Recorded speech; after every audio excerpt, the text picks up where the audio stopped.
Broadcasting live from the Business Radio X studios in Phoenix, Arizona, it's time for Phoenix Business Radio, spotlighting the city's best businesses and the people who lead them. Hello, and welcome to episode 1 of The Messy Middle. I am so excited to have longtime friends, G of Parsus Solutions. Hello. And Kristi Bell, managing partner of Bell and Associates. Hi. Hi.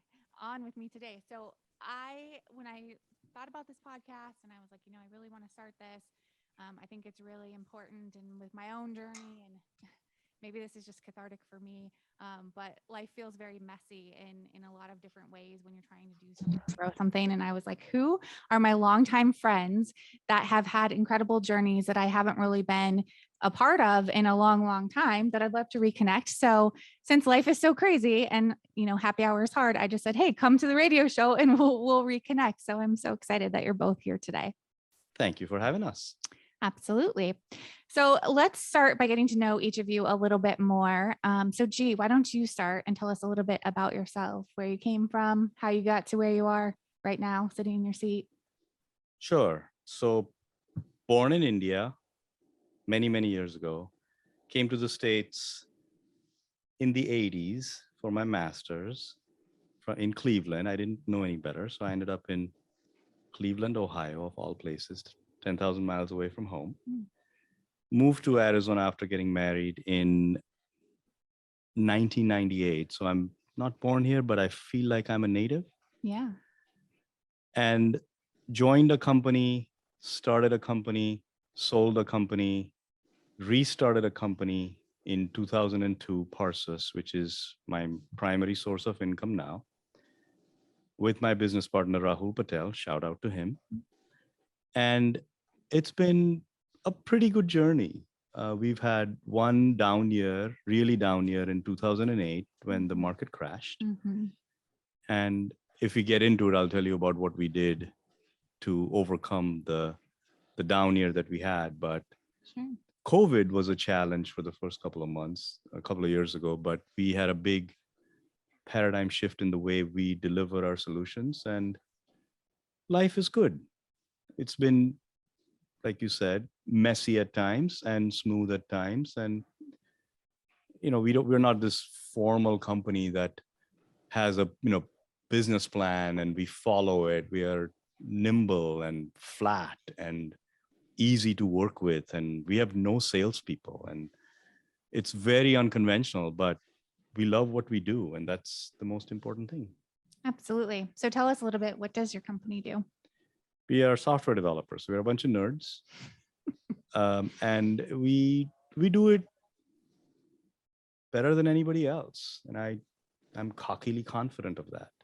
So companies worth billions of dollars tend to trust us, and we become an extension of their IT department. So a few examples here in the Valley, Choice Hotels International, which I'm sure everybody's heard of here, is one of our clients. And we are big into the multi-location franchise space and in multiple verticals. So hospitality is our primary vertical, and we have multiple clients in hospitality, but education and home care and others are also part of our clientele. And these guys are doing millions of dollars of business a day, and they seem to trust us, which is quite fantastic. I would say so. I have so many questions, but we'll dive in just a minute. I'd like to introduce Kristi. So hello, Kristi, again. Hi. Hi. So tell us a little bit about yourself. Sure. Born and raised in Phoenix. I migrated over to San Diego for college in the late 90s and stayed there working for Ernst & Young in the public accounting sector for a while. Then my dad lured me back into Phoenix, which I had the ideology that I would come here for a year, work under his business in the insurance marketing, financial planning area.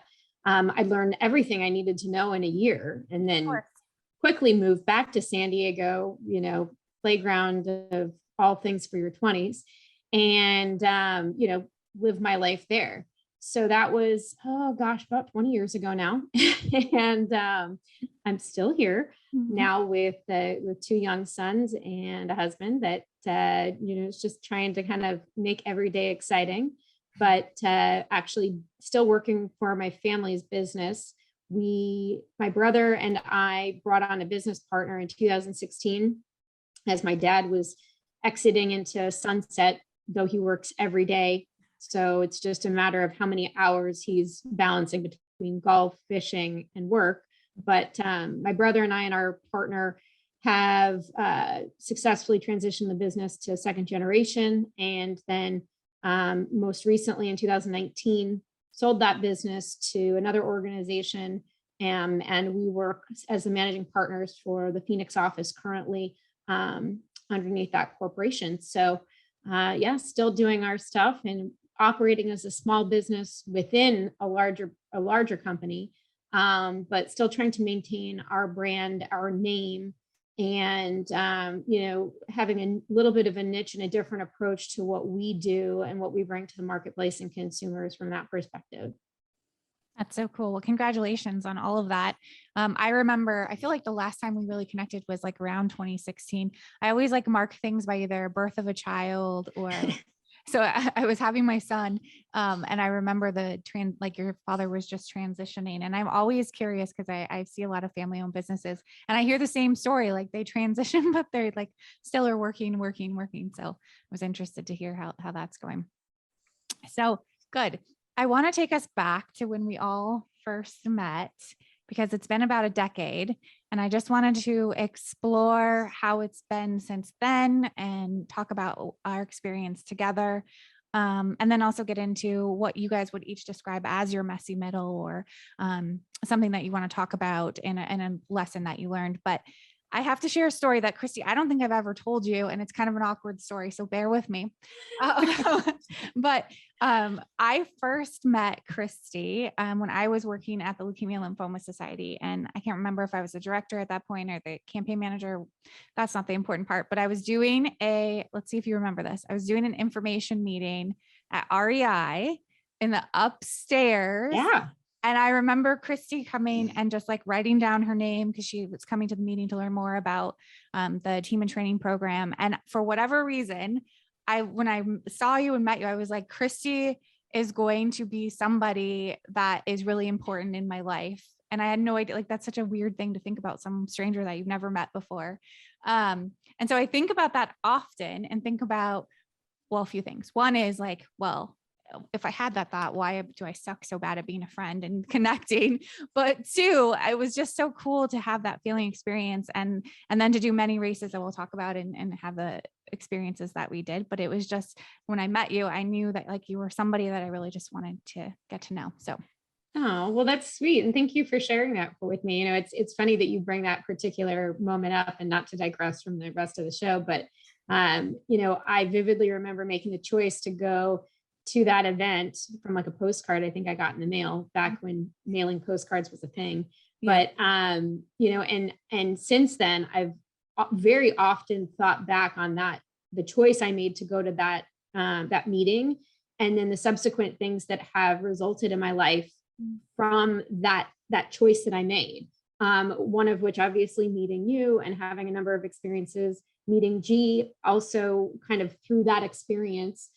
Ultimately traveling with him to his home in India, and as well as many other adventures with other friends from the team in training, and just that community that was fostered from there. So so it's interesting that you brought that up, because again, that's something that I think of. What would my life path be different in the event that I had not chosen to go to that meeting or engage further in that community? So it's something I think about a lot. Oh yeah, that's so awesome. As you were talking, you just brought me back to like, yeah, I think about often my time at Team in Training and meeting G, and just, that was such a pivotal, I needed that community so much in my life at the time that it happened. And then it set my entire life path. I wouldn't have met Kyle. I wouldn't have started, joined Max 6, all of the things through those meetings and those endurance sports and the Leukemia Lymphoma Society. So G, let's talk about how we first met. And Kristi, you were on this Ragnar team, right? You just weren't in Yes. a van. Were you in our van or you were in the other van? I don't remember. I know that we took my mom's Suburban at one point. Yes. I don't know if it was that one or another one. Yes. I feel like it was this one. So the three of us met. Did you know Kristi before this race, G? I don't remember actually. We met through Chris Brya. Right. Yeah. But I And- think that was because of the Oh, event. Ragnar. Correct. We had the happy hour at the Vig. I think when I met Yes, you I guys do remember first. that. And Jen had invited us to the happy hour, which is where we met. That's exactly right. Right. Yeah. So we all kind of came together because I knew Kristi through triathlons and through different events, but that Ragnar race really brought us together. And for those of you who are listening who are like, what in the world is a Ragnar race? Correct me if I'm wrong on any of these facts, but it's like a 24-hour race that's about 200 plus miles where you have a team of 12 people runners and someone's out running at all times. And so it's a relay race. So you pass the bracelet on to the next person and the legs are varying distance, but it's a lot of fun. And it's also very crazy because you're up for 24 hours, no sleeping, you're in vans or Kristi's mom's Suburban. And there's just a lot of shenanigans that happen, but it's a really great, fun time. So we all met there. That's where I remember meeting G, and we spent a lot of time in the van together. And G always tells this crazy story of how him and I met. So I'll tell you the story. So talk about a messy middle. So this was 10 years ago, and we are matched up in a 6-person van. Jen and I, first time, well, not the first time we've met, but we've not met much. Actually, it was the first time we met. This was before LLS. And we go, as you introduce yourself, you go around, talk about, where you come from for 30 seconds or something like that. And I remember there were 4 girls and 2 guys. I'm not in touch with the other girls. I'm not in touch with Mike, who was the other guy, who was very protective of his food somehow. That's true. Rightfully so in those situations. I mean, Yeah. And so we're going around and everybody's talking about themselves for 30 seconds and I get to go last. And I cannot wait for my turn to come because I love talking about myself, even now, some things we work on for the rest of our lives. And so my turn comes and I start strutting like a peacock, which comes pretty naturally. And I talk for probably 15 minutes about what I've done and how cool I am and on and on and on. And at the end of it, there's dead silence. People are probably bored out of their minds, like, who the hell is this guy? And Jen asks me a question. And this changed my life. And she asked, so what have you done for somebody else? There was awkward silence for 30 seconds because I couldn't come up with anything for anyone. And then she says, I think I can help you, which is how I joined LLS. And it's been life-changing because I didn't know you could do stuff for other people that would give you so much pleasure. Mm-hmm. So Jen, thank you for changing my life from 10 years ago. You're very welcome. You give me way too much credit. And I was really just trying to do a sales technique on you to join my team. Well, and you give me all this credit. it was very effective.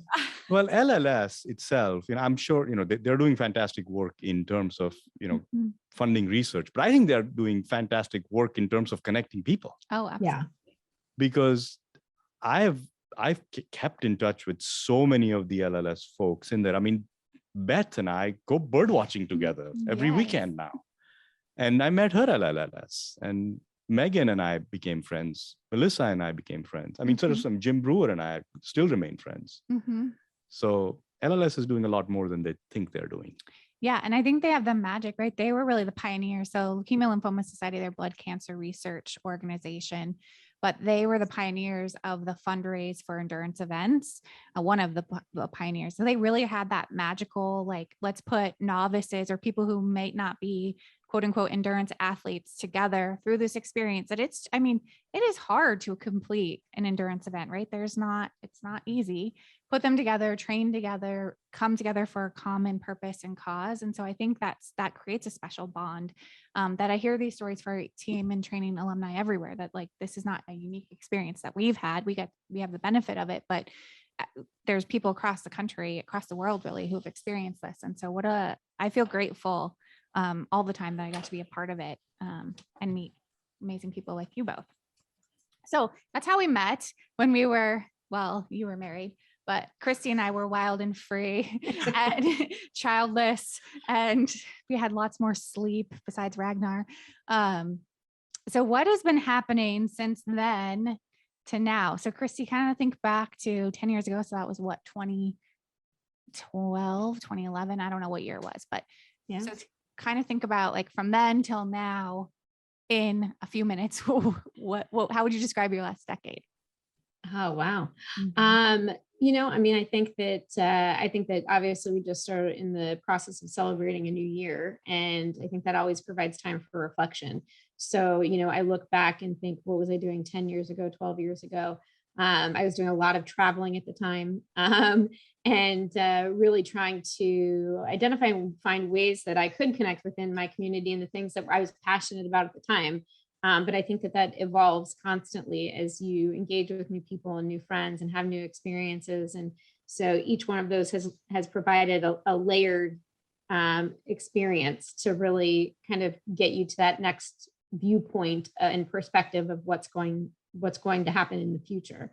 So, I look in, gosh, last 10 years, aside from like my biggest things being travel at the time, now, as I mentioned about 4 years ago, my husband and I met, and we quickly, and being a little bit in the older age category than most, when they find their person or what their path is going to be, we met and decided that we wanted to start a family. So started that pretty quickly, and now have 2 young children. One's 2.5, and the other one is 4 months old, almost 5 months. Mm-hmm.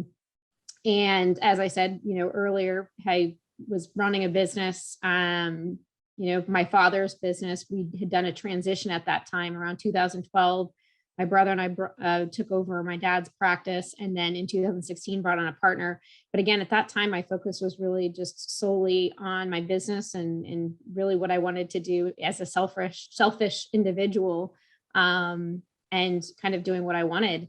But now my focus has shifted pretty dramatically to where it's very, very solely based on my children, which I think has provided actually a really good balance for me personally, because I was so driven from my role in my career that, I think as a manager and a leader in that organization, I didn't have, there were aspects of what I approached leadership as differently than I do now.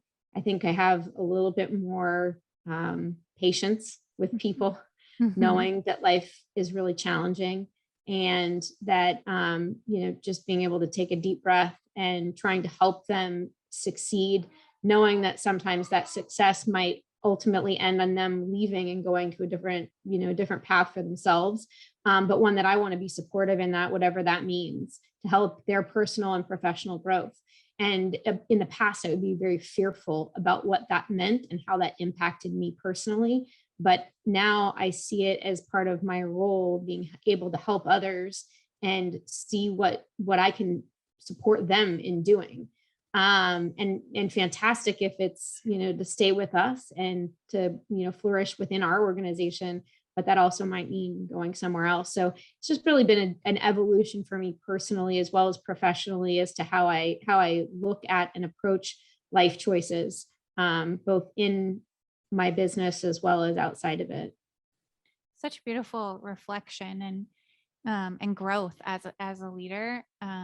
I've felt a similar journey. Like, I feel like motherhood has helped me be a better leader as well. And so when I had my first son in 2014, it really turned my life upside down, because I was used to, doing what I wanted to when I wanted to, and now being on someone else's schedule, it was insane. But what that made me realize is what a we can say bad words, I think, but what a crappy boss I had been to, well, in general, but also to people who had children. Like I had no frame of reference. So I literally wrote an apology letter to a few people that I managed early on in my career to just say, Yeah. I was really crappy. Like, I am so sorry. Just because not even understanding how much you have to balance, but like there's so much value that everyone brings to the table, and not recognizing that. I felt awful, but it was a big wake up moment for me. So, G, what have you been doing in the last 10 years? So from a professional standpoint, it's been pretty smooth in the last 10 years. And we went through slow organic growth for 7 of those 10 years. And we consciously made a decision not to become this giant company. We wanted, part of it is our own fault, is we were control freaks, and we still are. So even the smallest task has to be done by one of the partners. And we philosophically don't want to grow into this giant corporation, which we feel like the quality gets diluted. So it's been slow organic growth up until 2 years ago, and then COVID hit. At the same time that COVID hit, the big tech giants started paying ungodly amount of money in the tech space. So all the really, really smart people were going to, Apple and Microsoft and Amazon. So it was really hard for a small software development company to compete with them because they were offering $250,000 and then some sometimes. And these were all well-rounded, what we call full stack developers who were really smart. So we lost a couple of people to them, and they still remain our friends because I probably would have made the same choice. So now what we have done in order to counter that is actually we have grown a little bit in terms of staff because we have figured out how to get work done overseas. So we have a team in Costa Rica, a team in Brazil, and a team in India. So professionally, outside of the first couple of months of COVID, it's been pretty good. Not just in terms of the financial aspect of it, but also in terms of lifestyle, right? So, and I go to these events in town like Yes Phoenix and so on, and meet all kinds of entrepreneurs who start these companies that are just baffling to me how they invest so much time and money into starting. For example, I met this girl, Lisa, whose sister Megan has started Greenwood Beer in downtown Phoenix, and kudos to her. I mean, they're hiring 10 people now. And I don't know how they're going to compete with the other 100 companies out there, but it's fantastic that they are. So we have tried to create a culture professionally that is health and family first. And if you think about it, every company caters to 3 sets of people: the investors, the employees, and the customers. Mm-hmm. And we are not, beholden to any outside investment because we are the investors. So when we started the company, investors and employees were one and the same, right? It's just you and your partner. Customers we treat them with kid gloves, everything is white gloves. So, and we've continued that philosophy on. So we treat our employees like ourselves. We take care of them, their families, health and family first, no questions asked. And COVID has taught us how to work remotely with flexible time. And we have been able to make that paradigm shift really, really fast, really nimble, because we are a small company. So it was easy for us. I'm sure that larger companies are having a harder time. Sure. So from a professional level, the last 10 years have been pretty good.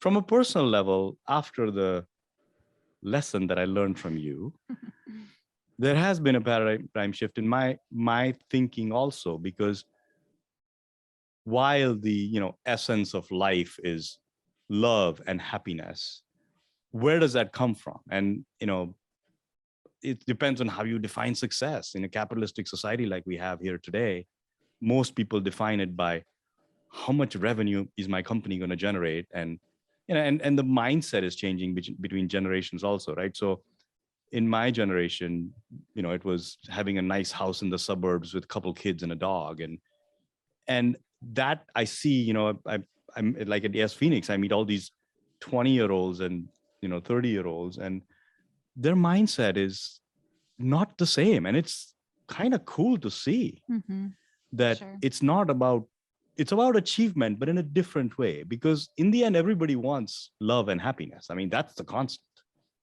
So from a personal life, I figured out that it's not just from capitalistic ventures, which I get involved in all the time. I make stupid investments all the time because it is a messy middle.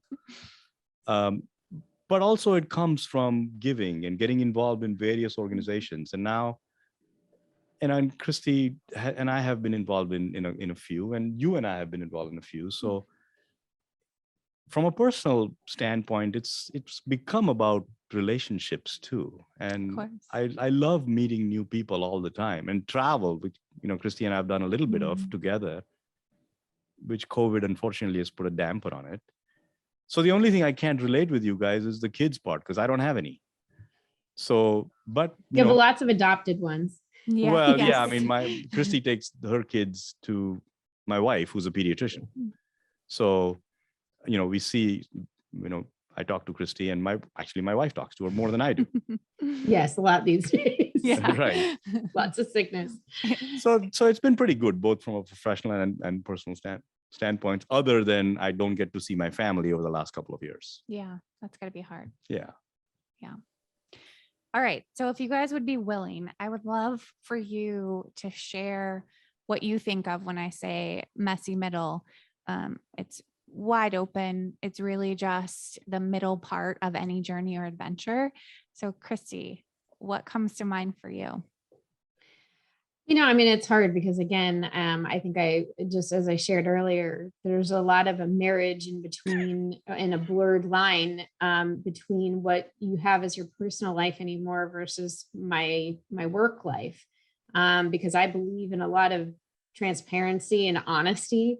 So I'm pretty, I don't want to say I'm an oversharer, but maybe, depending on who you talk to. My office and the team I work with, they know what's going on with me.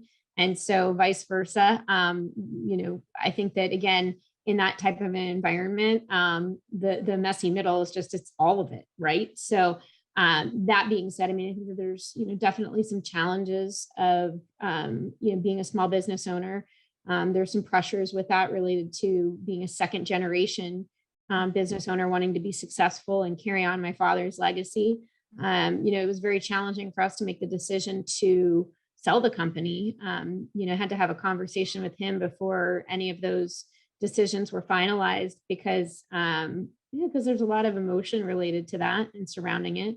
And then, but even then beyond that, within the organization, trying to learn how to deal with people's personal life and how that affects their work life. And what being a business owner means, and meaning that I also am responsible for, now we have approximately 15 employees. I'm responsible for making decisions that ultimately are these people's livelihood. So, trying to maintain a culture, as Jean mentioned, a culture that is constantly evolving, but also trying to put family and health first and foremost, because those are important to me as well, and trying to balance that out, but also to communicate it. And as a leader and a business owner, sometimes it's challenging because I want everyone to understand why I make decisions that I do, because they might not affect that one person, but it affects the other 14. Or alternately, it kind of just depends on, and I look at it that, again, I'm trying to assist on 15 different individuals' livelihood, as well as my own, my family, and our business partners. So I think, again, the messy middle for me is learning and balancing the relationships, and also trying to understand where, as a leader, I need to draw the line and make decisions as a leader versus as a friend or a peer within the organization, despite the fact that I feel that connection with them because of how much I share of myself in that process. And it's something that I constantly struggle with.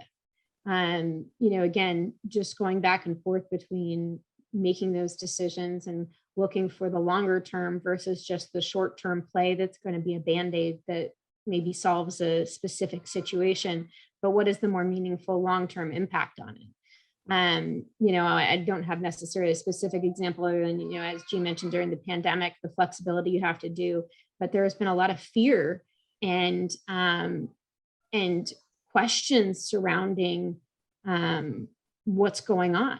And so trying to be a leader in the last 2 years has been extremely trying to, again, why do I make the decision to have people in office versus not in office? And what happens? And, being constantly questioned and then having to question myself, did I make the right decision? But also having to come across confidently that, yes, I made the right decision because at that moment in time, that was the information I had and the decision I made right then. But being able to be flexible with it and knowing that I can say I was wrong and here's what I'm doing to make a difference, to change it and to move forward. I think just that evolution and that balance and the fluidity of all of it is really what's been difficult, but providing an immense opportunity for growth. And so while in the throes of it, it's very challenging, especially coming home and then having to, balance out the stresses of raising 2 small children and being a working mom. Thankfully, I have some amazing support to kind of keep that life that I do. But it's tough to go through that mentally and constantly question yourself as well as being questioned by others during that process. So I don't know if I've actually answered or created more of a vague response for you. No, that was a beautiful response. And I think I talked to so many leaders, and I was just messaging another leader who has an organization of about 300 employees, and he was just getting so frustrated. He's like, leaders are supposed to know the answer. And it's like, we've been in 2 years of no one knows the answer because even the quote unquote experts don't know the answer.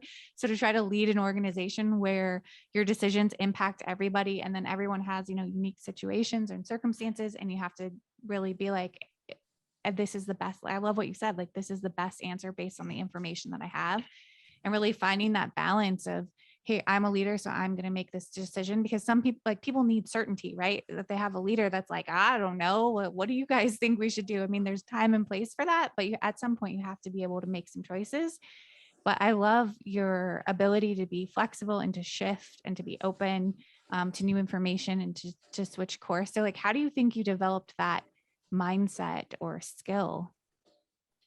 I think a lot of it was trial and error, quite frankly. You learn from your mistakes, and they're tough learning experiences, I will say. A lot of times that was from me losing a very valued employee, or having a challenging conversation with someone that I care about, that you really need to kind of pause and have some reflection on that.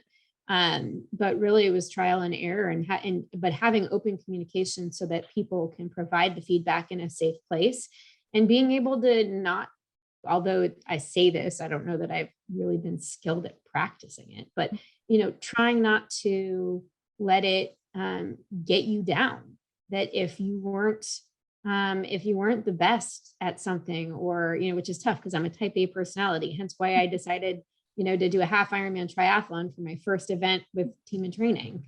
It's like, why not? I think that it's hard to recognize that sometimes you are not going to make the right choices, and you're going to fail, and you're going to make mistakes, and people won't like you all the time, which is hard. I'm a people pleaser. It really bothers me when people don't like me. So I think that, those have all just been, again, challenging times when situations come up, but it's part of growing up and being an adult and taking on responsibility. But again, recognizing that it's not going to be a forever situation. It's a moment in time, trying to learn from it and see how you can build on it to possibly avoid that in the future. So having having a community, we talked about community earlier. I think that's just been so crucial. I mean, I have my community here at home, between my husband and my immediate family. One of my best friends is, helps out with our childcare. And then, I've gone to various, whether it's like the team in training to kind of balance out other areas of my life from a physical capacity, but then having an emotional relationship with the individuals I've met along the way, and all of the impact that those people have had with me, to anything from modern milk down the road for a mom's group, and learning to try to kind of figure out how to change a diaper. I mean, things that again, unfortunately my mom was ill and hasn't been able to help a lot with my children since I'm older. And so I think that having those communities to really help us and to share, and having people that are willing to open up and to share their lives and their experiences, has been just invaluable to me. Absolutely. I think community is so critical for everyone. And so it's been interesting to watch our shifts. Like, we all seek community, and it's changed a little bit in the last 2 years, but it's still, people find ways to still stay connected. So G, tell me about your messy middle. What comes to mind when we say that for you? Well, all of it is messy. It's not just the middle. I mean, life is messy, right? You see the polarization in politics in pretty much every subject. It's messy, and as a business owner and from a personal standpoint, you adapt to the messiness that's out there. And there's so many variables out there, right? So it could be health, it could be climate, it could be economic, and so it's all messy. But through that, somehow, like Kristi mentioned, you figure out as a small business owner, how can you be as nimble as possible, and how can you navigate those waters when things are thrown at you at a constant pace. And us being in technology, I mean, 12 years ago or 13 years ago, we didn't have this device, and it was a huge paradigm shift. So now you have a screen in front of your face, and Facebook just announced the metaverse, and watch is in front of our face, and it's giving you real-time information all the time. And how do you make that useful or useless? And I mean, if you ask the medical profession today, they'll tell you that anxiety is epidemic levels. And is it because of social media? Is it not? It's a big debate out there, but certainly it's a contributing factor. So you have this mess that is thrown at you, and through that you try to navigate. And us as business owners need to figure out what's the best that we can do for our client, who are beholden to Wall Street for the most part, because they are public entities, and they have to report quarter to quarter to quarter. So you can't even sometimes take a longer term approach to it. You have to, like, what are you going to deliver for me this quarter? Next quarter is next quarter. Let's talk about it next. And it's messy because, the external factors are messy. And even if they weren't, right? I mean, in the last 10 years, I've made a trip to the ICU. I mean, when a health scare happens like that, what do you do? And it becomes messier. Or, when somebody's, you have a client whose kid may have an issue and they're not completely engaged. Well, what do you expect, right? I mean, it's a personal problem that they're bringing to work, much like they're bringing a work problem to personal. So philosophically, personally, I don't like to separate my personal life from my work life, because inevitably at work, I'm thinking of home, and vice versa. That's just the way it is. And in the end, it's, I always believe that the two most undervalued qualities in humanity are kindness and forgiveness. And we just don't do enough of that. And how can you bring that in to your business? So you get involved in organizations that you believe in, whether they are for profit or not for profit. And mistakes will be made. They can be made by your staff. They can be made by you. They can be made by some friend. You accept it, you forgive, and you move on. And sometimes you make a mistake and you hope that you're forgiven. So it's a mess. Life, to sum it up, life is a mess. Yeah, but I mean, if you learn the acceptance, then it is what it is, right? I go to my therapist once every couple of months, and this is what I've learned from her. Acceptance. It leads to happiness. Yeah, definitely. My therapist tells me the same thing. So it must be true, right? So that was going to be my next question is, Kristi, what advice or tools do you use to keep this balance? I'm always curious from fellow business owners, leaders, and mothers, like, how do you not just curl up in a ball and cry under your desk every day? And maybe I do sometimes. No, I usually save that for when I get home. No, funny enough, I also have a therapist that I meet with probably once or twice a month, depending, but I've been meeting with her for over 10 years. Started meeting with her for a relationship situation, and then it really evolved into how much that she kind of helped just have perspective, which I think is super helpful to have an outside individual outside of the immediacy of your life, to have someone provide that to you. And then most recently, I've actually, especially when we brought on my other partner, since it's an interesting trio that we have, my brother and I, with the family relationship, and then our partner. So we have a business coach that comes in, and we have him sit in with us on our monthly managers meetings. And then he also meets with us one-on-one individually and kind of helps us learn how to communicate better with one another, as well as deal with different situations within our organization. And he's been very, very helpful in having us try to stay focused as a management team, and also helping to navigate and, again, provide that outside perspective of someone else looking in on your life, whether, again, personally or professionally, to say, hey, have you thought about it this way? And I think that has been really critical, having those individuals, and they serve, and it serves as friends too, right? I mean, having a friend, just when you talk about something, sometimes they're like, well, did you think about it this way? And I think that's such an amazing thing, to be able to have individuals that you can share the challenges and frustrations of your life, and then have them provide you. And it's interesting. I read this meme somewhere on I don't know, some kind of an Instagram thing, and I'm going to butcher this, so bear with me. I should have been prepared to have it up, but it said, it was like speaking from a husband, and he said, my wife and I have resolved 90% of our fights, because before we get into a conversation, we ask one another and say, are you looking for comfort, or are you looking for a solution?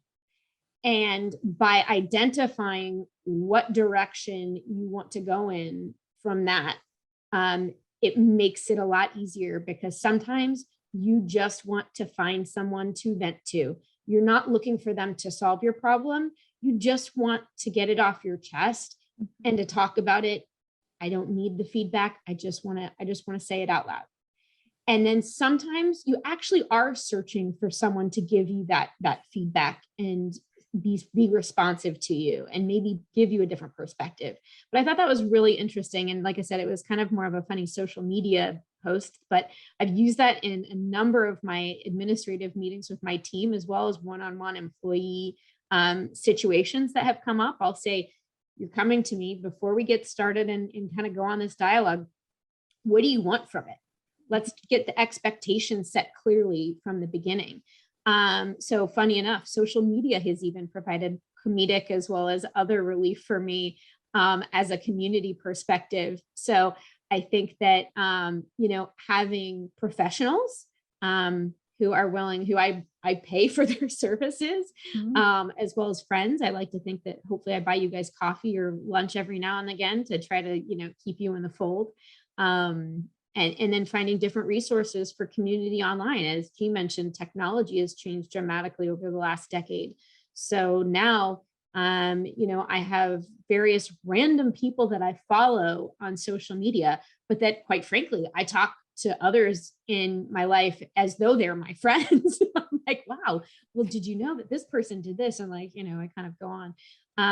So, I mean, I would say that those are my kind of resources professionally and personally that I've leaned on, especially as of late to help me from keeping me under the desk in a curled ball on those days. And I also recognize that if there are those days that I just need comfort and I don't need a solution, that I might have a glass of wine at 2:00 in the afternoon and just, try to work myself through it, whatever, whatever it takes, or go for a run or a hike.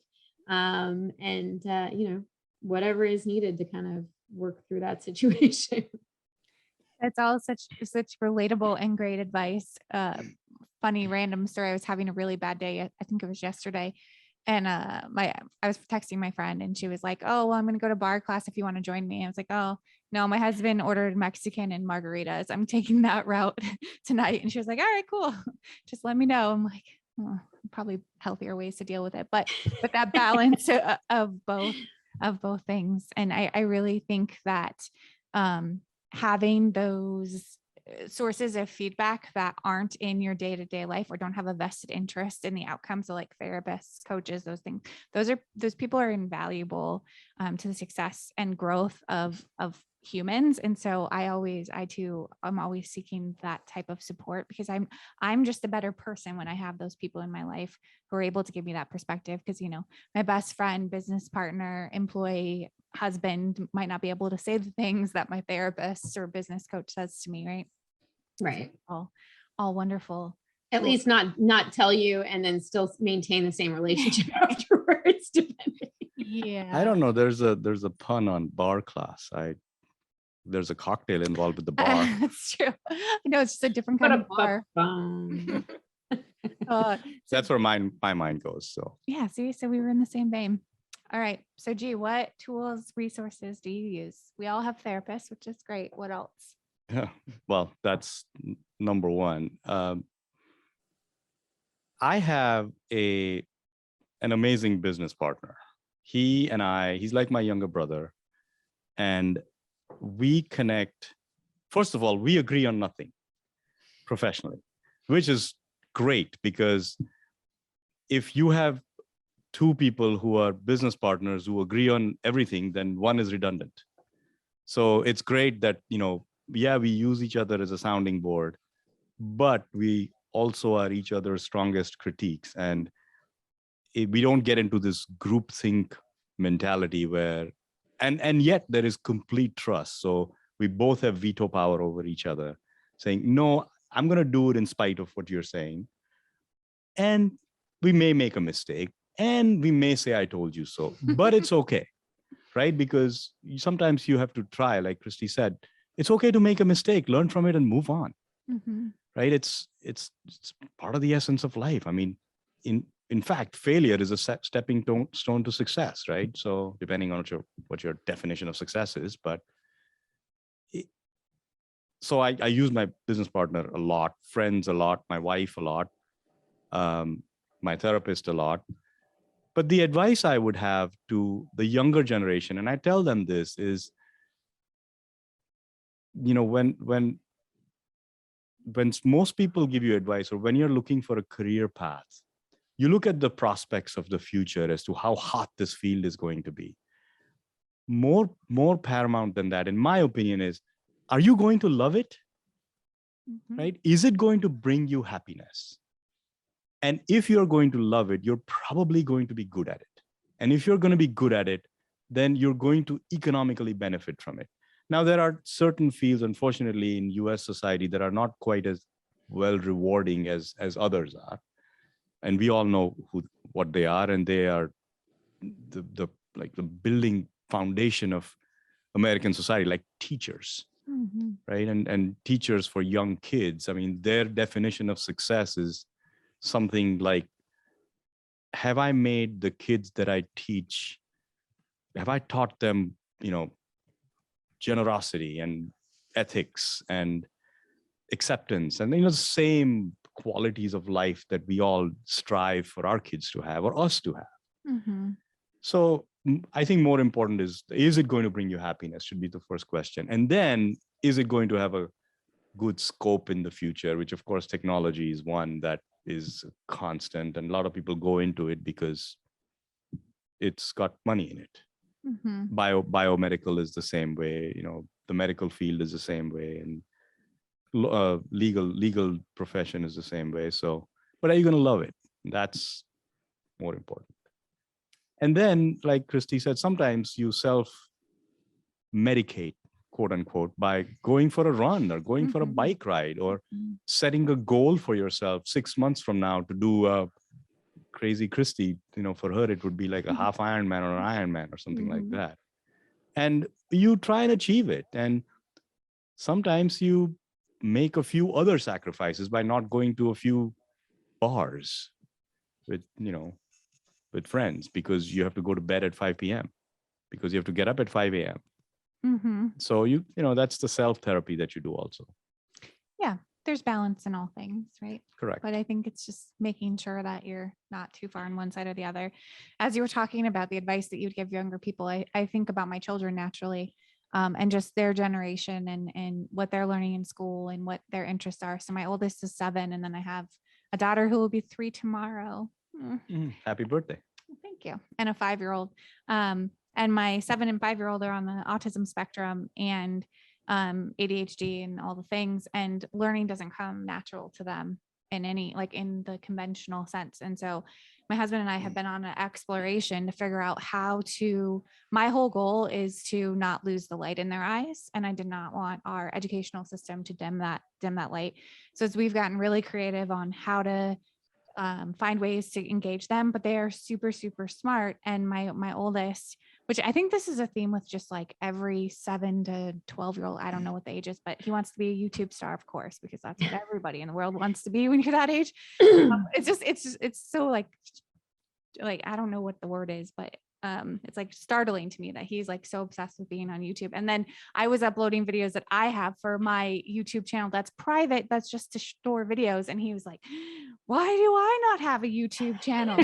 Anyways, my point of all of that is I can see the passion when he's talking about building video games and he's taught himself how to do some coding and those sorts of things. That's when he comes alive. And so for me, I'm just thinking about how do I keep that passion and spark when I know that there's going to be some hurdles ahead of him, and it's not to move the hurdles so that he has this clear, easy path, but just how do we figure out how to speak his language so that he can become those things where he's super passionate about. So that's the advice that I always give him, because he's even at 7, school is so hard for him that when he thinks about college, he doesn't even know what college is really. It's anyways, this could be a whole long another story, but thank you for that advice, G. That could be episode 2. Yeah, there we go. So Kristi, do you have any other advice that you would give to a fellow leader who's running an organization, a family-owned organization, which I have so many questions about the dynamic between you and your brother and your other partner. That sounds like a big deal. Like I said, that would episode 3, 4, and 5 could probably be filled with that. But yeah. But what advice would you give to a fellow working mom, leader, business owner, who's maybe new in their motherhood journey or their leadership journey? Wow. I think that give yourself some grace and some leeway in, again, knowing that, you're trying to do a lot, and that it's okay to, ask others for help. Mm-hmm. And I think, again, by having that humanity, by sharing and asking people for help or telling them that you don't know the answer and being honest is actually, I've found for me, has been extremely rewarding, and people tend to gravitate towards wanting to help you more in those situations. Mm-hmm. And that goes, mostly within my organization as a leader, to talk to my employees and our team about, hey, I need some help on this and I need some feedback from you. they see me getting in the trenches with them, but they also see me asking for their opinion that I value so much, on anything from, hey, I'm a mom trying to figure out a 30-minute meal for dinner tonight. Does anybody have any suggestions? And having them share those types of things. I think having openness and honesty has been really helpful for me. As far as from like in a family business, really trying to also understand that business is business and you have to make decisions from that perspective. But, you have to be careful as to how those decisions impact your family life. And you have to ultimately decide that one is going to be, utmost more so than anything else. I think looking forward as to options that I have in the next couple of years as to what direction I want to go in, and some of the challenges we've faced as business owners and leaders the past few years. I know that there are ways that my brother and I work very well together and ways that we don't. And I want to honor that and also know that if I have another opportunity, I probably would, successfully look into a different direction so that he and I can both be our best selves, but maybe not working together, and know that that's okay if that's the case. So again, I think just listening to yourself, setting your boundaries, asking for help, and being your, transparent, honest self is really going to be anybody's best bet, because people will value that, and will try to hopefully help and support you in your journey as you work through it. That's great advice. Absolutely. So I had the pleasure of kind of being like your third partner for the last 8 years at Max 6, which is a family owned business, father and son. And goodness, patience for you. The advice that I always just had stuck with me that Scott gave Kyle, and his sister was in the business at one point as an active member. And he said, we're going to make business decisions. Sometimes they're hard, but we all need to sit down at the Thanksgiving table. And so that was like the perspective that they always have. And I just really admired that, that there's been some hard decisions or conversations, and family is always, first in there. They, as far as I know, every Thanksgiving they've sat together. Yeah. All right. So I think we are out of time. Thank you both so much for joining me on this first episode. But first, I want to tell listeners where they can reach you if they would like to get in contact, follow you. So G, let's start with you. How do we reach G? Email is probably the best. Easiest way to do it is just info@parsus, PARSUS.com. I'm the catch-all account, so it'll come to me. Okay, perfect. And Kristi, how can people? Fantastic. Similarly, we actually have a pretty simplistic website. It's just consultbell.com. And on there, I also am the catch-all for anything info HR. There is a bio there with a picture, I think, that's clickable to actually access my personal email as well. But anything that comes there, I'm the only one that's showing up with the trusty steed and an odd bio about family and a black lab. So you'll find me there. Perfect. Well, thank you so much, both of you, for joining me, and we'll see you next time on The Messy Middle. Thanks, Jen. Thank you.